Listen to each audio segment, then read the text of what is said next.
South ఆఫ్రికాలో reserve parks అని ఉంటాయి, గేమ్ రిజర్వ్స్ అని పిలుస్తూ ఉంటారు. అక్కడ పులులు, వివిధ రకములైన జంతువులు అన్నీ కూడా తిరుగుతూ ఉంటాయి. కొన్ని వేల ఎకరాలలో ఈ రిజర్వ్ గేమ్ పార్క్స్ ఉంటాయి.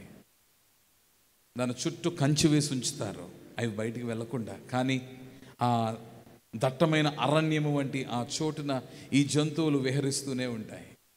అయితే ఆ రిజర్వ్ పార్క్స్లోనికి మీ వాహనం తీసుకుని మీరు వెళ్ళవచ్చు. ఒక ఆయన ఆ రీతిగానే ఆ రిజర్వ్ పార్క్లోనికి తన వాహనం తీసుకుని వెళ్ళాడు. వాహనం తీసుకుని వెళ్ళి ఇంతలో ఒక చోట వాహనం ఆపాడు. నిబంధనలు బట్టి వాహనంలో నుండి నీవు బయటికి రాకూడదు. ఈయన ఏం చేస్తాడంటే, చాలా అందంగా ఉంది, అటు ఇటు చూద్దామని కెమెరా పట్టుకొని బయటికి దిగాడు. బయటికి దిగి అటు ఇటు ఫోటోలు తీస్తూ ఉన్నాడు. ఇంతలో ఇటువైపు తిరిగి చూసేసరికి ఒక సింహం కనబడింది. సింహం కనబడేసరికి వెంటనే భయం పుట్టింది.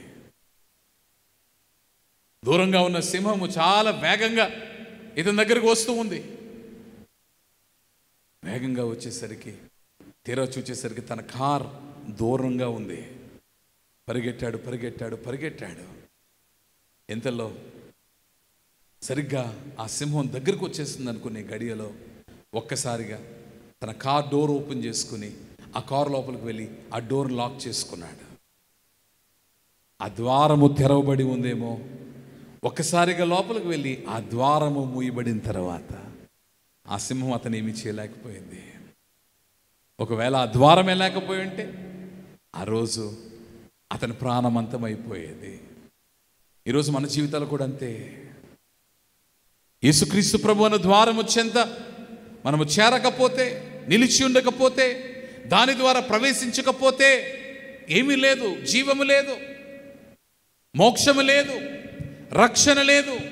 అందుకని యేసుక్రీస్తు ప్రభు నేనే మార్గము, నేనే సత్యము, నేనే జీవమని సెలవిచ్చి ఉండగా ప్రభు అంటూ ఉన్నాడు, నేను ద్వారమునై ఉన్నాను.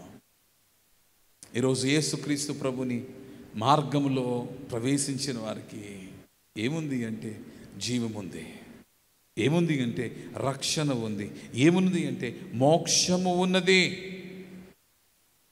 యేసుక్రీస్తు ప్రభుని మార్గము, ఆ మార్గములోనే ఏమున్నది అంటే దేవుని బిడ్డలారా గమ్యం ఉంది, మోక్షం ఉంది, పరలోకము ఉన్నది.